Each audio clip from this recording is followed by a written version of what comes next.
बहुत ठंडा लगे छे कि माय बहुत ठंडा मन है छे कि कोनो चहटगर चीज खेतो की कहिए की खाइए की कहिए कनिया के बनबै ले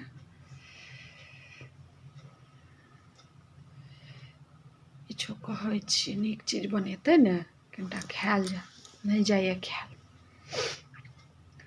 हे कनिया आ सुनू ने आलू के परोठे बना लियो ना धनिया के चटनी आलू के परोठा धनिया के चटनी नीक लागत गरम गरम सबके खाए में। बच्चों सब स्कूल गेलिए ने बच्चों सब आबि जात स्कूल से ने नीक लागत खाए में। बच्चा सब स्कूल से चलि एतै ने तो बढ़िया गरम गरम में अपन बनेला असते सबके खुएला असते। गरम गरम चीज ठंडा मन है छे लोग के ठंडायल चीज नहीं खाए के मन करे छे मन है छे गरमे गरम किछो बने आ कोई थारी में परस के दिया खाए। अब हमरा सबके की हमरा सबके खुआत पियात तो जिंदा रहब आ नहीं खुआत पियात तो नहीं रहब जिंदा। बेटे पुतोह के आश्रित छी बेटा पुतोह नीक नीक खाना देत खाए ले तो जिंदा रहब तो पेंशन लै छ तोही सब सास ससुर जिंदा छन तो पेंशन उठा के दै छन नहीं जो जिंदा रहथन कतऽ से देथन पेंशन। सुख तऽ करे छे बाल बच्चा दूटा टका लारे चारे छे ना नहीं तो कतऽ से लारते चारते। बनाबू आलू के उबाल लियो कुकर मज देब की ओ नहीं मजब ठीक छे मज लियो।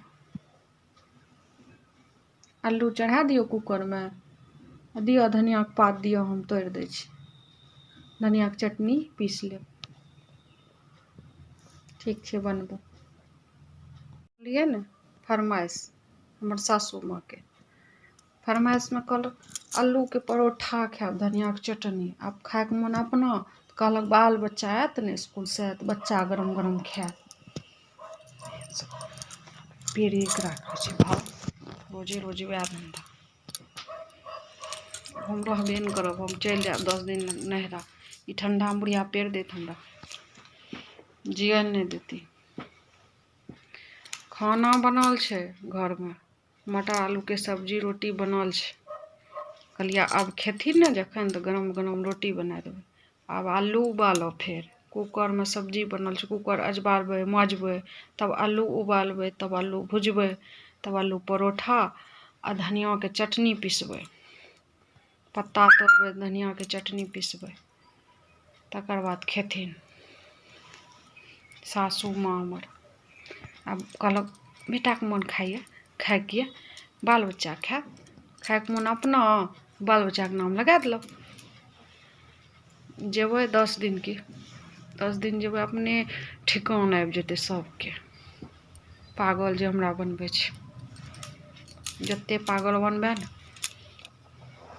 जाए छी करे पड़बे नहीं करते सासू माँ छी।